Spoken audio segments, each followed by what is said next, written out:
Hey, everybody, this is Dr. John back with the latest episode of the Evolved Caveman podcast. And it is my distinct pleasure to be here with my fiance, Joree Rose, and with our two esteemed guests, Linda and Charlie Bloom.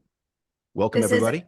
another joint episode of the Journey Forward with Joree Rose and Evolved Caveman podcast. John and I love doing these joint episodes, and we are really honored to have Charlie and Linda here with us today, who actually was our personal therapists when John and I were healing after our breakup, and were an integral part in our healing process. And we had the pleasure of going with them on one of their trips. That was our Africa trip.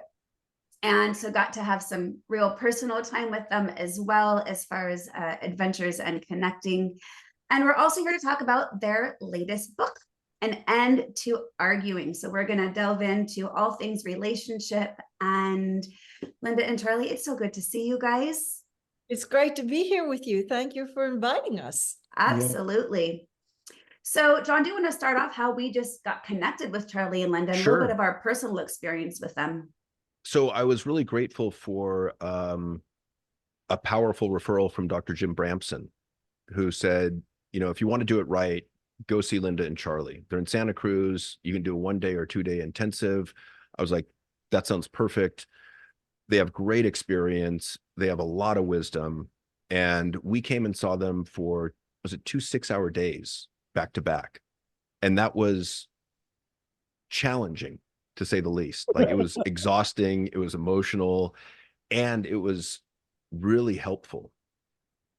The mere fact that John was willing to show up for 2 days in a row of 6 hours each was the commitment enough that I needed to know he was all in on healing and being willing to go deep. And you guys were an amazing soft place for us to land in the midst of that really challenging repair that we were going through. So can you give us a little bit of background on your journey, how you got to where you are as both a married couple, as well as doing all the couples work that you've been doing for what, 40 plus years? But who's counting, right? 54. It's Wow. a long time. We go way back to 1968. We were flower children and hippies back in the 60s. We go back to bell-bottom pants. And we were both college students in Boston. And a mutual friend introduced us at a party. And there was a pretty strong click in for me right away, the very first day that I knew him. It took Charlie a little bit longer. He was more reserved, but I saw that this was terrific potential here. If we worked at it, we could make something beautiful out of it. And we moved in together really fast. And we had so much to learn because neither one of us had good models in our family of origin. But a signature strength of both of us is we're good students. And so we have committed ourselves to personal growth and lifelong learning and finding the best books to read, personal growth development books, the best workshop leaders, the best therapists, and the best spiritual teachers. And I've just been a glutton for those. And we were very reactive. I'll speak for myself that I had a lot of sore spots where I used to get triggered. I'd get triggered if I felt like he was being too forceful, that he was going to be dominating, and controlling and want to grab the authority to lead in the relationship. And I wanted a real equitable relationship. And I also am very sensitive about being ignored. And so if he was doing his introverted thing, I would take that very personally and feel rejected and unloved. And we had so many places where we needed to have refined, genteel, respectful conversations. And it took us a while, but I told you we're good students, so we learned. And so now I'm just delighted to be able to pay it forward because we got such great help. Yeah. Charlie, anything you want to add to the journey? No. I'm wondering if that's indicative of the relationship. Yeah, it's been a journey, and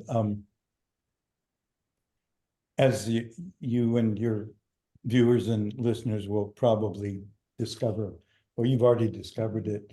In the course of this interview, we're very, very different, especially.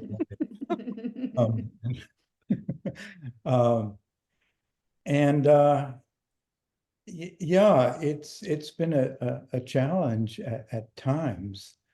And one of the things that I think I take most gratification in is how we've come through, not only survived the challenges that are not unique to us. I mean, they're common to most relationships, but we definitely had more than our share. Mm-hmm. And like Linda suggested, one of the things that we brought into the relationship was an intention to learn from our experiences. And boy, there's a lot of learning that we went through. And some of the lessons, you know, as I know you guys and most of your viewers know, were not easy. Sometimes it seems like the most challenging, difficult experiences that we have hold the greatest value. Right. And you know, one of the things that we learned was that if we can just approach these breakdowns as having the potential for breakthroughs rather than breakups, you know, we can get through this. We can get through this moment. We can get through this interaction. We can get through this hard time. And what it's going to require is the willingness to really look at ourselves rather than reinforce the predisposition that most of us have to hold the other person responsible for our experience, to hold them responsible for making me upset, for hurting my feelings, for making me angry. But also holding myself responsible for having the authority and the power to transform this situation into a new possibility. So self-responsibility has been a key factor in our work. And, you know, we've slipped up on that from time to time, but we always manage to kind of get back on the horse again after we get thrown. And I think that's one of the things that's enabled us to make it this far as well as we have. I really appreciate something you both said, which is kind of this growth mindset around relationship skills, this intention to learn, the value on lifelong learning. I can't overstate the importance of that. I remember I was doing an interview in San Francisco. And when I finished up, there was a young lady that approached me and said, "Can I ask you a question?" I was like, "Yeah." She said, "Well, I'm starting to get back into dating after breaking up with my boyfriend. Do you have any advice on what to look for?" Mm-hmm. And I thought about it and I was like, "Yeah, I do." I said, "I think what I would look for, the most important thing, is a growth mindset around relationship skills. Someone that's willing and able to grow with you throughout the relationship. Because if you have that, there's almost nothing you can't deal with." Exactly. Yeah. But so many of us are afraid of growth and resistant to it. And, you know, we're kind of that mindset of love me as I am, love me or leave me. And I think your point of, you know, self-responsibility, but also not blaming the other for your experience is incredibly wise. Yeah, I'd love to jump onto that. I think that piece of the self-reflection is often where we see couples getting really stuck. It's always that externalization of blame, defensive listening rather than non-defensive listening, projections. And John and I actually have just started launching a year-long masterclass series on relationships based on frameworks that we have really come to see as truths in how to get to this point of healing and reconnection and deepening connection, not even after a disagreement or argument or just in need of repair, but just to deepen. And it's that constant interplay of self and other. Mm-hmm. And it, you know, so much relationship work that we have seen who, you know, by therapists and researchers that I aspire to their work. I mean, you know, beautiful work, but the relational work is only a piece of it because you can't do the relational work if you're stuck on not being able to self-reflect, be able to understand what's actually coming up for me here. And Linda, I love what you said, because I used to get stuck in this a lot more easily, that I'm much better at regulating now, is not over personalizing John's differences around our needs. And even when it comes to, if we're in a moment of disconnection and he really needs space and I really seek to have connection during disconnection, to really honor, oh, that's not me being abandoned. That's not him not wanting to be around me. That's not personal to me. It truly is him seeking regulation so that he can come back and reconnect and repair. Took me a long time to understand it wasn't about me. And I think so many couples don't have the awareness, especially in that moment of dysregulation, to recognize that, practice those skills. So much of what we're already starting to say, just it gets me excited, because we really, I think all four of us have a very deep passion for teaching this to others. Mhm. Let me ask you guys this. Why should we care about relationships? Why are relationships important? Thank you for asking. Everybody wants to be happy. And the research is so But clear. Linda, I can be happy by myself. Yes, you Yeah. could be happy by yourself for a while, but you would need to relate eventually. And, you know, people who are very independent and self-reliant, and they can get along just beautifully in the world and be very happy. But there comes a point where you want to relate to another person, and not in just a superficial way, in a meaningful way, a substantive way. People want to learn from each other. People want to enjoy each other. People want to feel, you know, delight and pleasure in their body. They want to rejoice. And the research is so clear. All these people who are studying happiness, you know, so over 90 years, these positive psychology people, and they all say the same thing. All of the people that I respect, you get the biggest bang for your buck in your closest relationships, and more is better and deeper is better.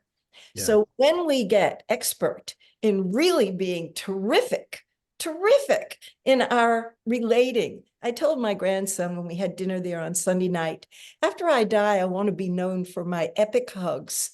I want people to remember me, that I was there, I was juicy, I was present, I was generous of spirit, and I was, you know, loving them up and receiving love back.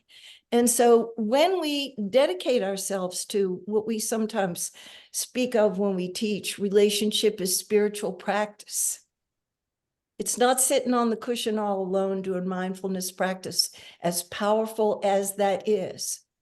We need to take our mindfulness practice into the interactive realm with those who are closest to us, or the ones who are going to push our buttons and trigger us. We call that the AFGO, you know, another friggin' growth opportunity.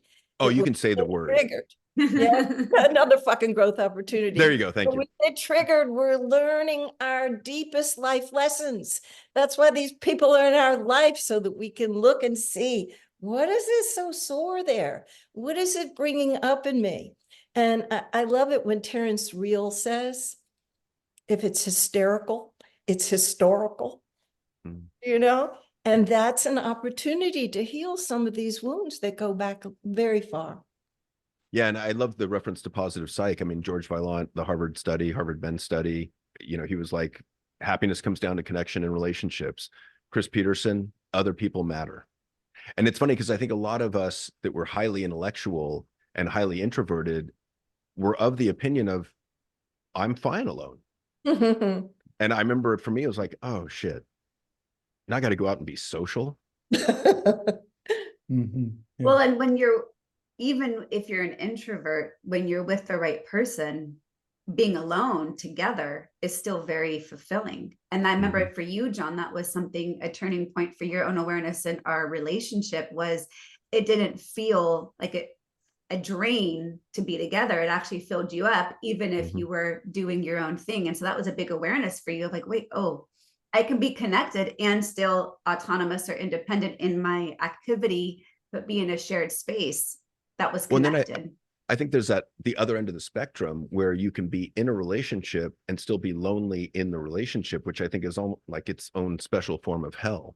Oh, it's a horrific purgatory to be in a relationship in which you are really lonely. I've often joked, I just was talking about this another day with a client, that I kind of wanted to start a Hallmark line of cards for people who are still in relationship but really feel nothing, but still have an obligatory card to have to give at a birthday or anniversary, because that's a really painful disconnect when no words match. And yet, oh, what do I do? It's this holiday or birthday, and this loneliness. And I think there's a lot more of that than we really realize. So what do you think is the breakdown for people? Is it a fear of self-awareness, a fear of learning the tools, a fear of intimacy? What do you think really prevents people from getting out of that cycle that we see so many people actually in, when they're not happy, they're not connected, they're not growing? Yeah, powerful question. Thank you. Thank you for that, Joree. I would say all of the above. And of course, with some people more towards one fear than another one. But when it, comes down to it, there is hardwired into us an aversion to pain, whether that's emotional pain, physical pain. There's, you instinctively withdraw your hand from the hot stove. You instinctively shut down emotionally when something is activated within you that feels uncomfortable, that's difficult to accept, that conflicts with your self-image. So we have a natural, healthy aversion to pain, because pain, emotional or physical, is an indicator that something is awry, something is not okay here right now. Something needs to be corrected. Something needs to change. And so when we're living in an environment in which that feeling gets activated in a prolonged way, continually, then we build into our own responsive system a defense that is going to protect us when that pain that we're anticipating is just around the corner is going to come up.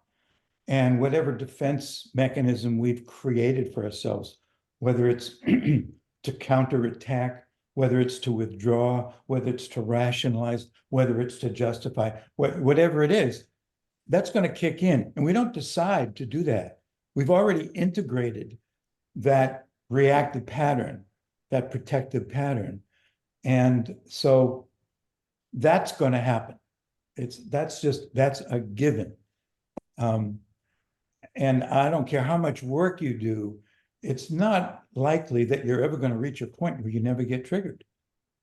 Damn it, Charlie, really? I know. Don't you hate that?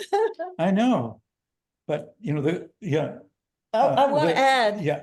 Okay. I want to just add to what Charlie's saying, and I'm totally with him about the aversion to pain that's built in, it's hardwired. But I also want to add that what I have found over the years of teaching and doing counseling is that people set their sights low. They don't reach high. They don't feel worthy and deserving of having the best, of having the best career, of having the best life, of having the best relationship with depth of connection, and they settle. So one of the things that I find when I work with my counseling clients and teach my classes is to stimulate and inspire those people, and I want to do it for your listening audience right now, to consider that they may be settling for much less than is available. And if they need to get a support group, a women's group, a men's group, a couples group, go to workshops, find a therapist who will really see them and mirror back their wonderfulness and their signature strengths to them, do what you can, because when you see what is available and possible to you personally, this pain that stops people, you're willing to pay some prices to get it. Yeah. Thank you for that, Linda. I just want to finish saying what I was saying, because I don't want to leave people with a sense of despair, because No. we're kind of all stuck in this hopeless situation. It is not hopeless at all. The positive side, or the productive side of pain, is that it awakens us to a need that requires us to fulfill it in some way. Without pain, we wouldn't take our hand away from the stove. Without pain, we would continue to subject ourselves to experiences that are not productive for us. Mm-hmm. So when the inevitable happens and we do get triggered, there's two ways that we can respond to that. We can respond from our automaticity, our automatic reactive pattern. And reaction is when those old feelings get triggered, as opposed to responsive, which is a more responsible way to respond to the other person. And what that, the difference there is that when I'm reacting, I'm on automatic. And the way I can tell I'm on automatic is because we're back in the cycle again. We're back in it. And if I have some degree of awareness, I'm conscious of how this isn't working. This is really not helping things. And to remember, I do have a choice. And it's always the same choice. I can either keep reacting, defending myself, keep trying to control or influence the other person, or I can just self-reflect. I can check in. What am I experiencing? What's going on right now? What are my concerns? What's my fear? And then, and this is the challenging part. I mean, it's challenging to self-reflect, but it's also really challenging to do this next step, which is I can reveal rather than conceal to my other partner. Here's what's going on for me. I can get, I'll use the V word, vulnerable. And it's the failure to be willing to get vulnerable that I think is what keeps all of those repetitive cycles alive in people's relationships. Ultimately, what the resistance is, what the fear is, it's the fear of getting vulnerable. Why? Well, look at the word. What the word literally means is to be exposed to danger or threat. In other words, you're taking off your defenses. You're disarming yourself of your normal defenses that you use when you feel threatened, and you're exposing your tender underbelly to them. Mm-hmm. And that is the challenge of relationships. And that's moment many people, I was gonna say, that's the moment many people want to run.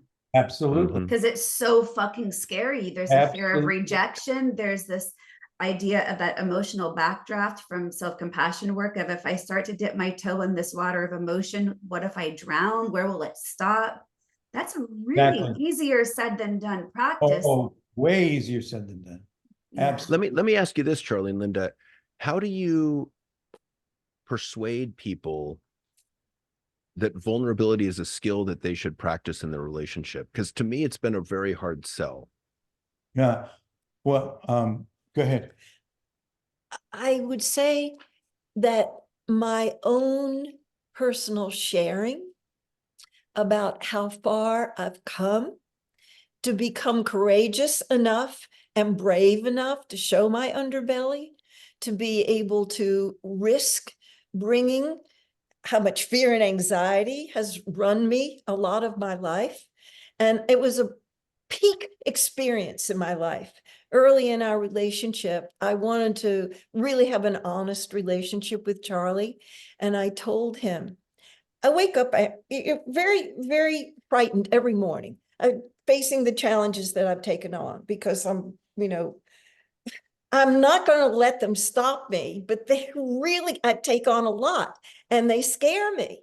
And I just keep pitting myself against the challenges, but I have so much fear and I don't want to hide it. I don't want to have an image, you know, on with you. I want to tell you the truth. He says, bring it all to me. I'll eat it.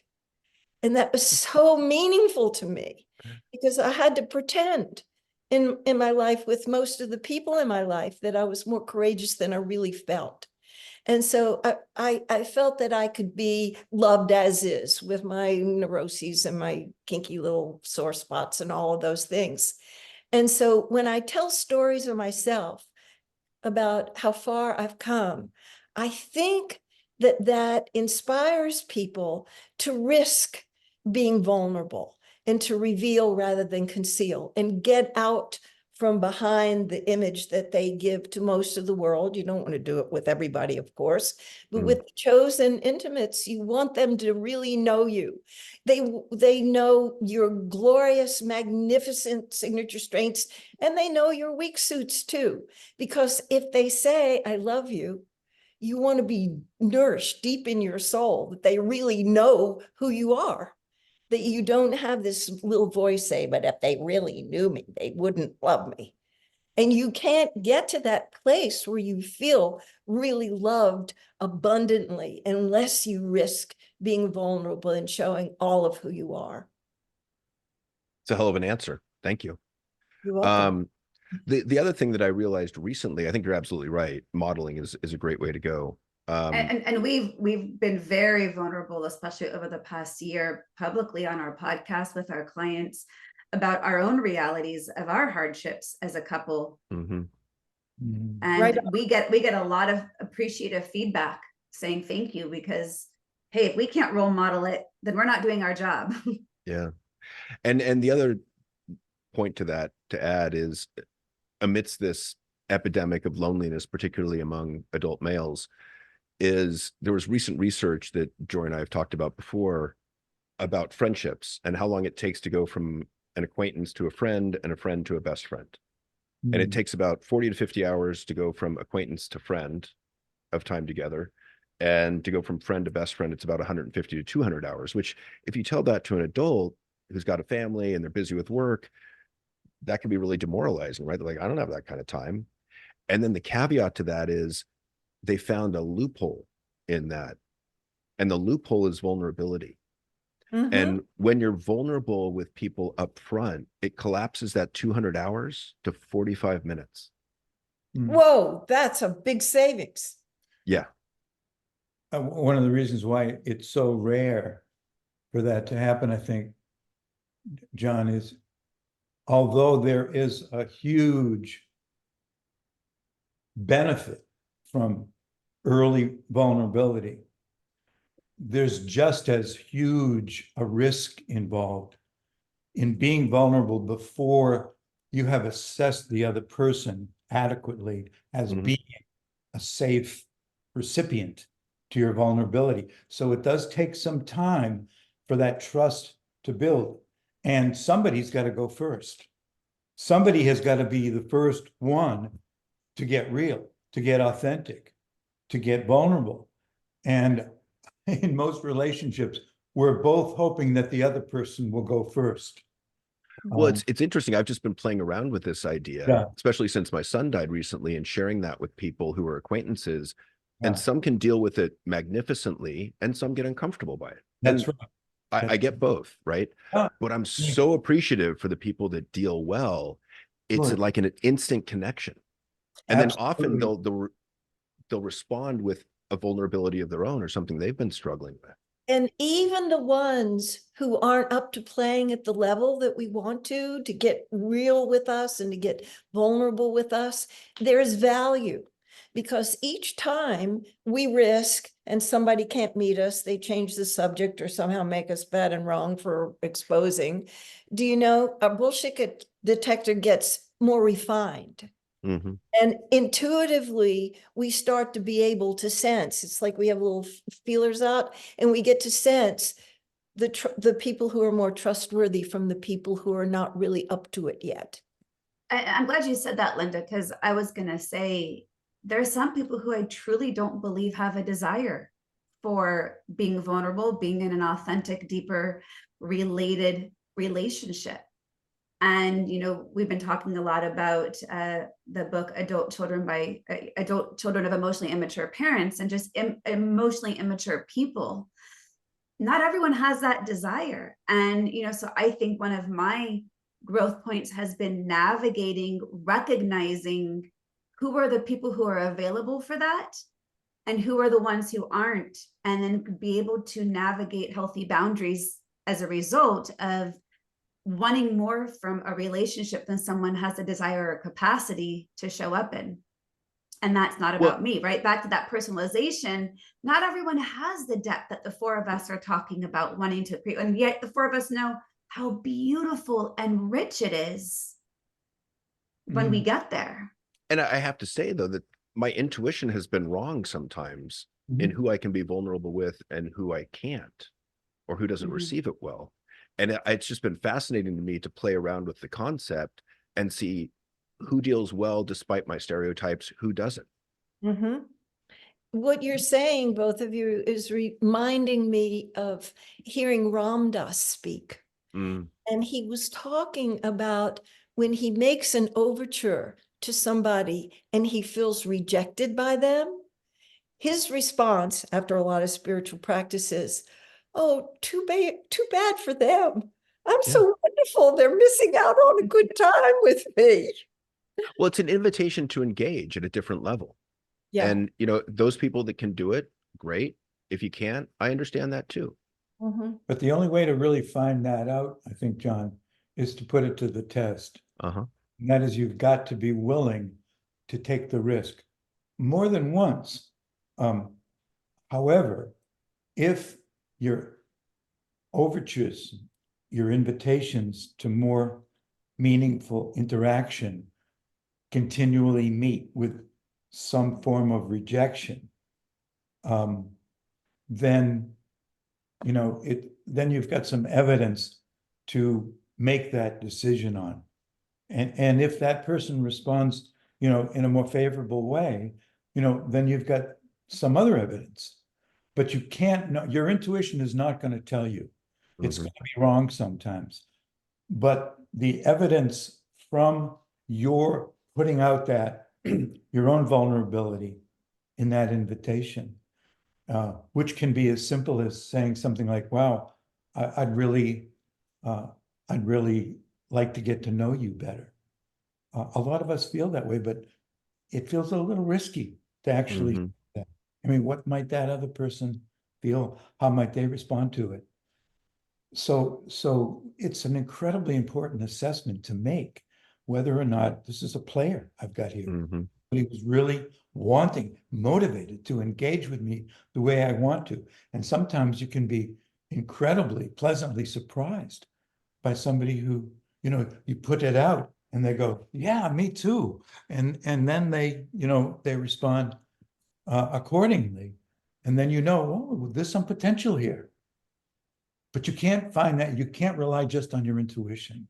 You've got to put it to the test. When I invite people to risk pressing gently and respectfully that edge of their comfort zone to make a bigger area to play in, I feel like I have a leg to stand on because I've been so risky in the books that I've written, particularly the memoir. In all of our books, we have a lot of personal before and after stories as our teaching. But the memoir was one of the most difficult times in our life that we ever went through, when we hung on the edge of maybe not going to be able to make it as an intact family. The kids were still small and Charlie was, you know, working so much and out of town and away. And we wrote a highly detailed description of the hell realms that we were living in and how we were dangling so close to the edge, and how it is that we made it through that time so that it was a breakthrough rather than a breakup. And so we reveal a lot when we teach, we reveal a lot when we counsel, and we reveal a lot when we write, but it's all for the purpose of inspiring other people to make their threshold bigger for how risky they're willing to get out there on the skinny branches. Yeah. I love that, Linda, so much. And again, it's that interplay of the inner work and the relational work, right? To be able to self-regulate when feeling anxious and overwhelmed or flooded or triggered, so that you can stay available for that. I have a question. We know from the research that, from the Gottman's research, approximately 67% of problems in relationships can't be solved. And I know I work with couples who almost every time we talk, it's the same version of the similar patterns that get repeated. Different details arise week to week, but we've got underlying patterns that seem to sometimes not be able to be solved or fixed. What are some of the ways that you guide couples in those areas where there seem to be stalemates or just a roadblock of moving forward? What are some of your best tools for that? Take it. Okay. Well, one thing I try to remind the people that I'm working with is even couples with fantastic relationships have irreconcilable differences. So, I mean, the whole notion of when we used to have to justify divorce, irreconcilable differences was one of the justifications for it. But if every couple who had irreconcilable differences got divorced, nobody would stay married, because everybody has them. The question isn't how do we both, whose perspective is going to dominate here, yours or mine. It's getting out of that whole binary system and looking beyond that to, okay, so what are our options here? You don't want to have children. I want to have children. That's Deal breaker. Well, not Can be. necessarily. Not necessarily. Some things that appear to be deal breakers may not be. But we've got to begin by looking at the possibility beyond a binary choice. That seems like a deal breaker, right? That seems like that's not workable. Can't have a kid. Yeah. Yeah. So Unless you're King Midas. yeah, right. Right. No, not King Midas, Solomon. Solomon, thank you. Solomon. Yeah. So you if you begin with the assumption that one of us is going to dominate here, one of us is going to lose, and I'm not going to be the loser, then you're stuck in a paradigm that is fundamentally unworkable. So you've got to start by asking the question, okay, we both see it differently. This does not look good. Is there any other possibility here? Is there any way we can somehow begin to move towards some common ground, something that we can both live with? To be open to that as a possibility. And I have worked with couples who begin with that polar opposite. And some, not all of them, of course, some of them have managed to stay together in ways that have worked. And while it seems like, well, this is not something that you can compromise on, if you really feel the need to have a child and you really are opposed to it, that sure seems like it's not workable.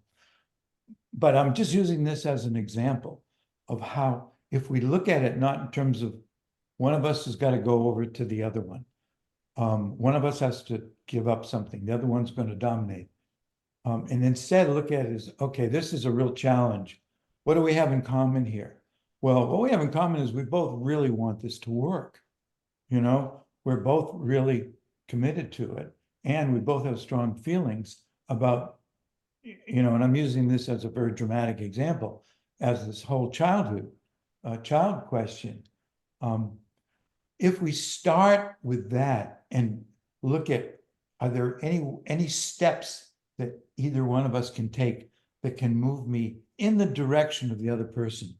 So many of us are looking for the dramatic transformational moment that's breakthrough. gonna cause the breakthrough and everything is gonna work out. But, and as I know, you know, that relationships improve not because of huge breakthrough moments, but because of incremental changes, small steps in the direction of mutual respect and understanding.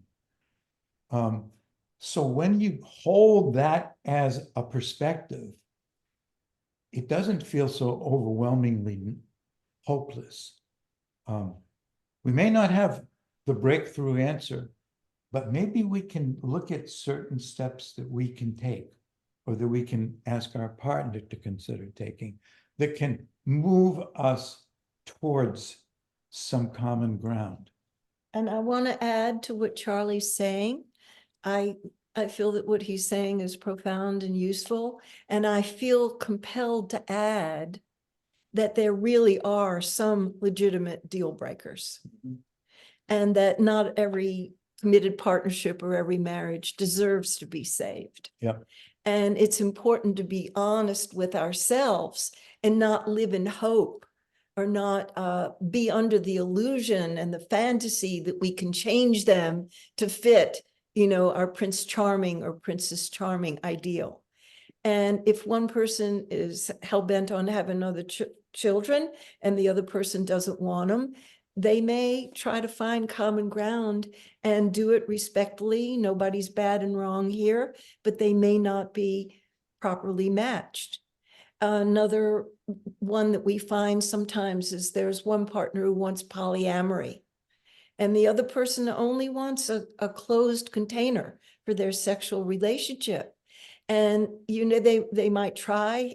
One person may, try to do monogamy and feels too restrained by that, or the other person may feel that they want to share and they try it and it just rubs them raw and they can't do it. And if it's true that you're a mismatched pair, the only kind and loving thing to do is to free each other to go on to find someone who really will be aligned with their values. Yep. So sometimes people have the mistaken idea about us because we've been doing couples work so long, and we're a stand for do your work. But we mean do your work and one or two things will happen. Either that breakthrough will happen or it won't, but you will know because you will have given it everything you have. And you may find that you're not good together, and that should be a real possibility that you can face. Mhm. Well, There- thank you for there's the so- beauty of that answer. Sorry, Joree. Yeah, I just Um, wanted to kind of add one more quick Yeah. thing to that, and then we can wrap up soon. I want to talk about the book. I think what's really beautiful about what you just said, Linda, and thank you both for the depth of that, is love isn't enough. And this is one of the things that John and I talk about and teach a lot about, of love isn't enough. And if we're just blind to believing, well, I love you, it's going to work, that may not be the most loving thing you can do for your partner. That's right. And Yeah. it's deep wisdom to recognize when is work not working for, now I'm not living in authenticity or respect, or, we're just, bringing out the worst in one another. And I believe sometimes relationships have soul contracts, and not everyone's supposed to end up forever together. And that doesn't mean it wasn't a successful relationship for what you learned or what you created. So I just want to name that piece, because I think for anyone who's listening who perhaps may be in that purgatory place of, do I stay or do I go? There's no wrong answer. And not everyone it's meant to always work out. And that doesn't mean it was a failure. I hate when people say, oh, that marriage failed. No, it didn't. You gave yourself the opportunity for a partnership, and not working out doesn't mean it failed. It meant it wasn't meant to last in this capacity. So I just wanted to give that last little caveat there for people who are listening. And, well, what do I do? It's like, well, give yourself some grace and compassion. And if you do the work on yourself, it'll benefit the next relationship too. Definitely. Yeah. So I wanted to bring up one of the 101 tools in the book, because this one's a personal favorite of mine, and I think it was instrumental for Joree and I in healing after our breakup. But would you guys talk a little bit about non-reactive or non-defensive listening? Can you actually, before you answer that, just talk a little bit about the book and end to arguing? Like you said, John, there was one of your tips, but just the context of the book of having 101 different lessons. Just how did you get to that? Because I want to get to that answer, but just give the context of the book. Okay, so what you're looking at here is a couple of recovered hotheads. Us back in the day, at first I was cowardly and anger phobic, and God bless Charlie. He told me the truth. I can't be with anybody that's not honest. If you're going to try to candy coat the cesspool, my words, not his, can't be with you. So I had to get myself together to grow some courage pretty fast to be more direct and honest and tell him the truth when I was unhappy, because things were slipping out by the side. He used to call those the zingers that would slip out. So we had a lot to learn. I already said we didn't come into this relationship in our very early 20s. We were still mostly kids, with good models. But we learned how to make our statements and talk about our own experience and take responsibility for our own experience and not blame and shame the other person. And so we had a particular area of expertise that's helpful with couples, because so many couples are drawn to their compliments, and then the very same things that magnetize them to each other drive them nuts and sometimes drive them apart. And so we had learned so many different things that we figured we've helped a lot of students and clients. Let's write it down for the people who don't go to counseling or workshops. And we distilled it down to little tiny chapters, and people can just pick by their area of interest. And non-reactivity is one of the ones that is of high interest to most people who read the book, because we all have our places where we get, I don't want them grabbing power. I don't want to be exploited. I don't want to be neglected. I don't want to be abandoned. We all have those sore places.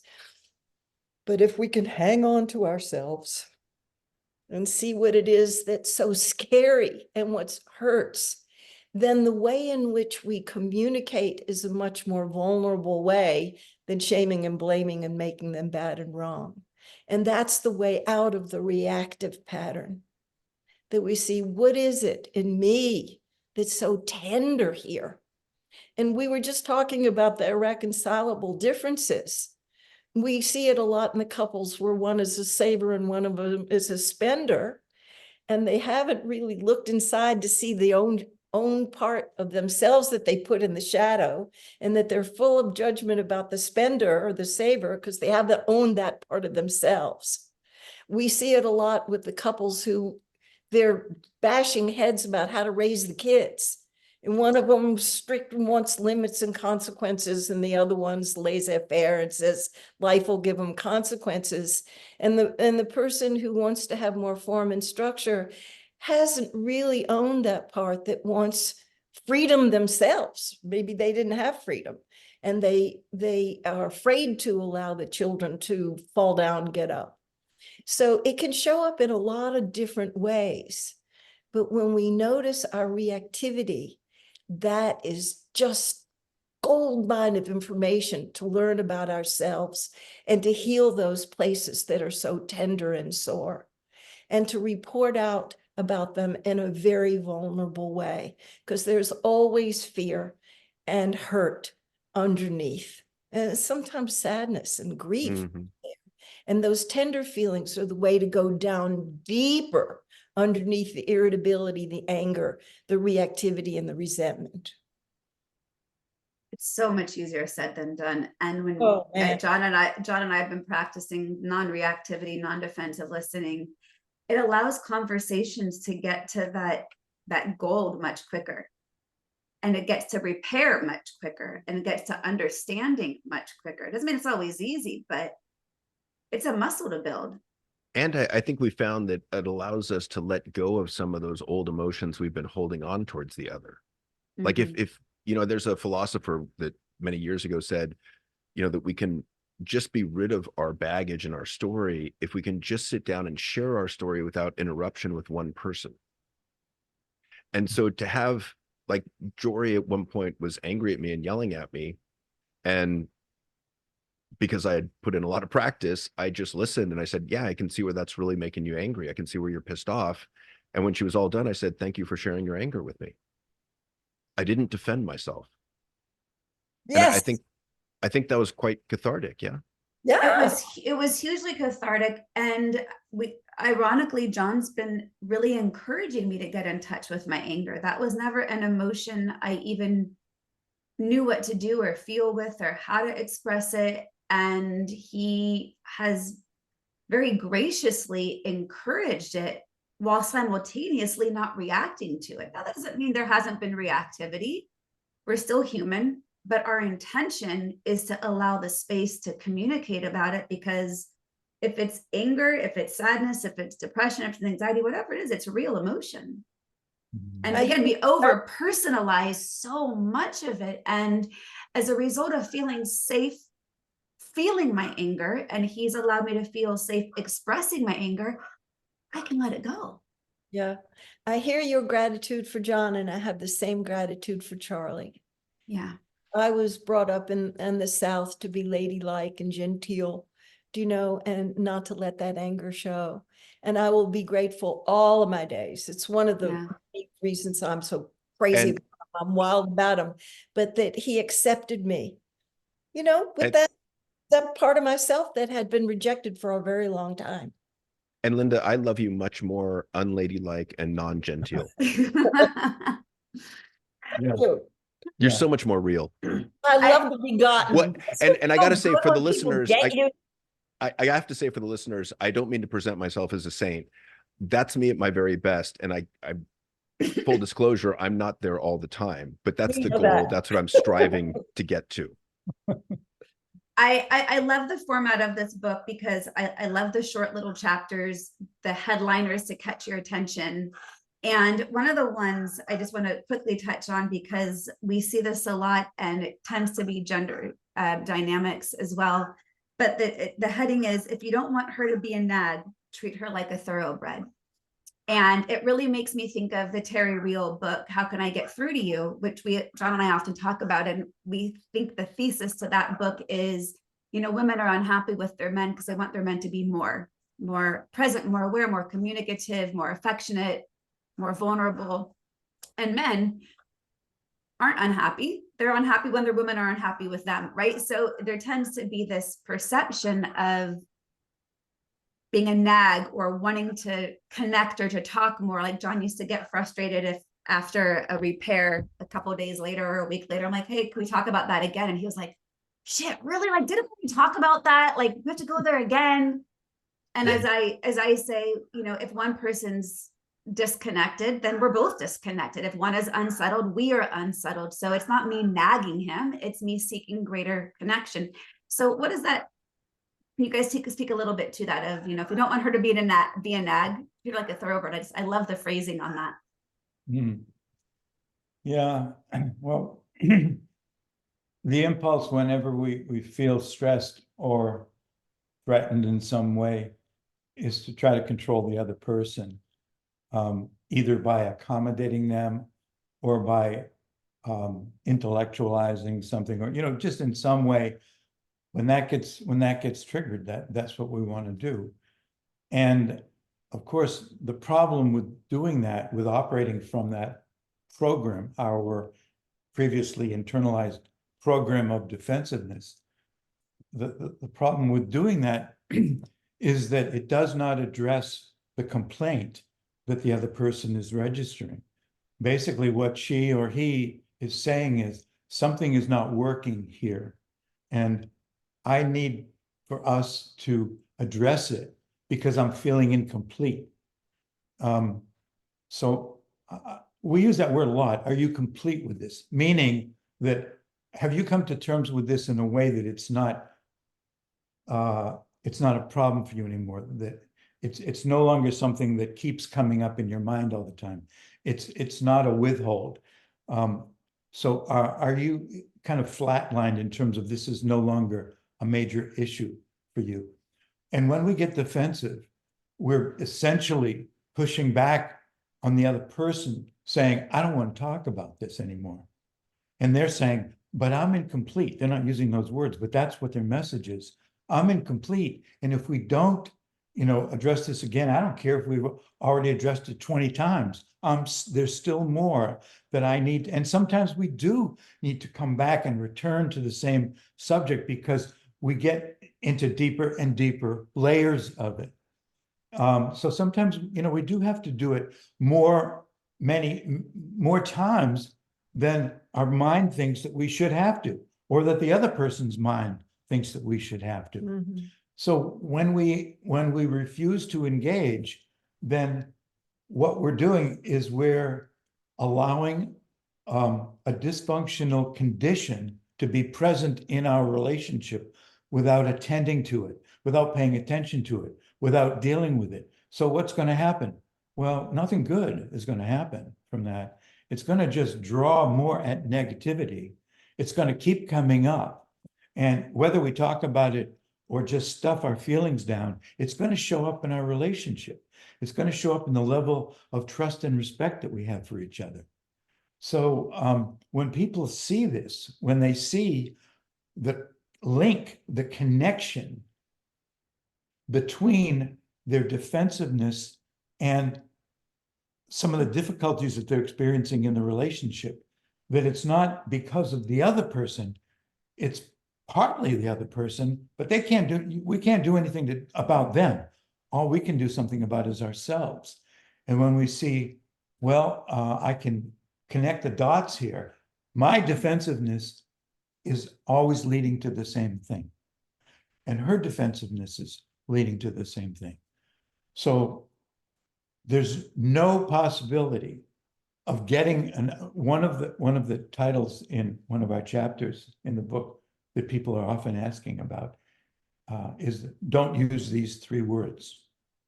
I don't know if you remember that one, but those 3 words are you're being defensive. And when people use those words, they are giving the other person a great reason to be defensive because they're basically accusing them of something that they see as the problem.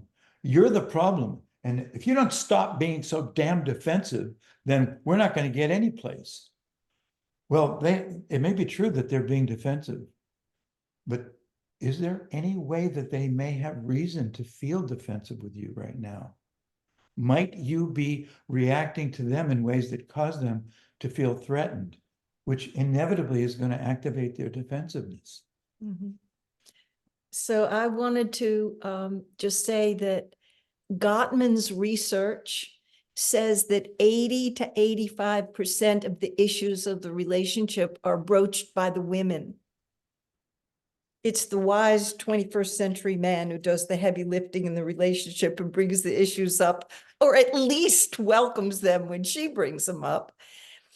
And back in the day, when we were having a lot of disconnect and trouble and fought a lot, when we were at our worst, I was trying to bring the issues up to get complete because we were so disconnected. And Charlie, when we were at our very worst, fortunately this decades ago, would call me bottomless pit. You are never satisfied. And what I love hearing him say now, what I love about you is that you're never satisfied. That he knows that he wouldn't have come as far as he's come in his life as an individual, and we wouldn't have come as far as we've come as a couple and in our career flourishing without the willingness to bring up the toughest issues. I Yeah, love and all thank of you for that. bringing that up. Sorry, Joree, let me just put this Yeah. point in, because one of my big ahas in this relationship with Joree was, and when she would bring up a disagreement again a few days later, and I thought we had resolved it, I would be like, oh man, Oh. seriously? And so that was my initial reaction. And then over time, I realized how wise it was to do this. Yeah. And we would revisit some of these arguments or disagreements 5, 6, 7, 8 times. And I realized that the more we did this, the further I could get away from it, the better perspective I got on it, the more objective I could be, the more curious I could be, the further back in my past I could go with curiosity to look at what is it that's bringing this trigger up for me. Yeah. And then we would get to that point that you mentioned, Charlie, of completion, and we Yeah. could tuck it away and put it to bed. Exactly. And I think it brings this image of an upward spiral, right? Where you're continually going over the same issues, but every time you do, you're getting better and better As opposed to a at dealing downward with it. spiral going down the rabbit hole. Yeah. Yeah. And there's subtle layers under the layers under the layers. And Yeah. we really drill down there. It's gorgeous material to contact. And it can feel counterintuitive to revisit something when it seemingly is calm and you don't want to rock the boat or ruffle the feathers. So it is courageous to bring it back up if you're not complete. That's right. And people often are afraid, well, I don't want to bring it up again because things are going good right now.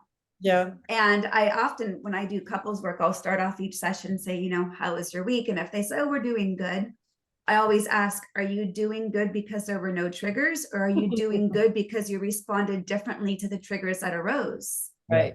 Because if it's just good because there was no triggers, great. Like, life's easy when it's easy, but like, let's get to how are we responding differently, to your point earlier, Charlie, about responding versus reacting. And so, John, I really appreciate that you've recognized that my ongoing incompleteness ended up being a value for us. So thank you. But part of it is having the right language. And I love that language of I'm not complete, because it's owning your experience. It's not accusing the other person of not doing their work. It's saying to me, I'd like to feel more connected right now. Are you available to talk about that? Exactly. And for me, I love the language of I'm available or not available, because again, that's just owning your own experience in the moment of what your boundary might be. And that might be, I'm not available for that right now, but I will be available for that after I've had some more time, or I need a better night's sleep, or what it might be.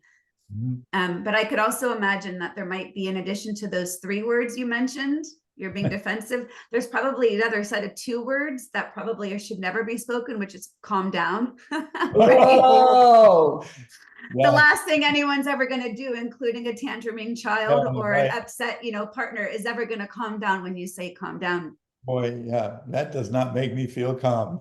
No, Charlie and Linda, I so respect you guys so much. As I'm sitting watching you guys, you're sitting on the couch that John and I sat on when we were in your home doing our work, and it feels so familiar to be around you, and places both personally and professionally that we have so much alignment. And we are just so grateful to be in connection with you guys. It's been a very deep, meaningful experience for us, both personally and professionally. And I just want to say thank you so much for the work that you're doing, and you're role modeling the vulnerability. And it gives John and I, great excitement to see models of our career as we continue to do more of our couples work as being in relationship with one another. Because I think it adds a whole extra amazing, rich value to work with clients as couples in a couple. So it's a beautiful role model for us. So I'm going to speak for John and I and just say thank you for being our role models.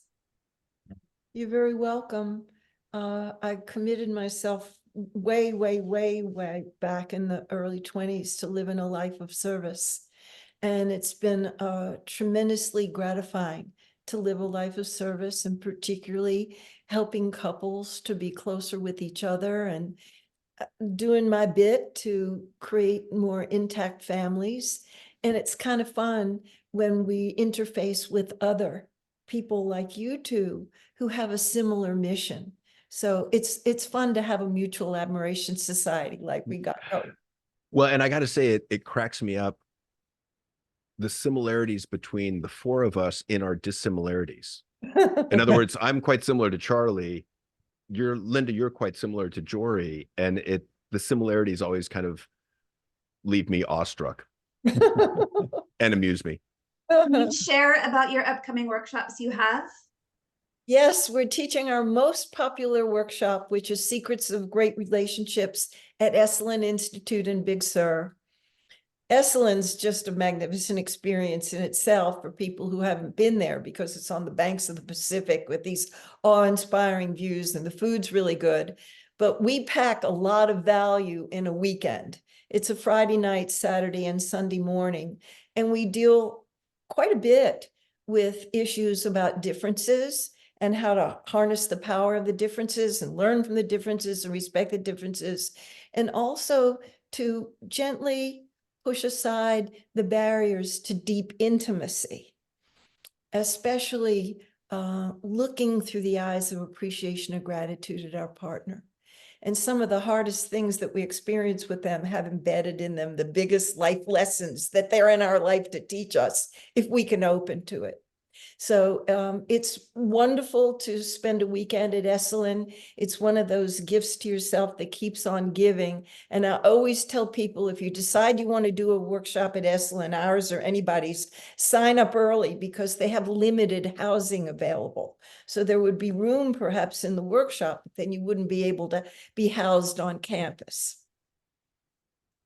Esalen's my most favorite place. So that, you know, anyone who can experience you guys in Esalen, what a gift.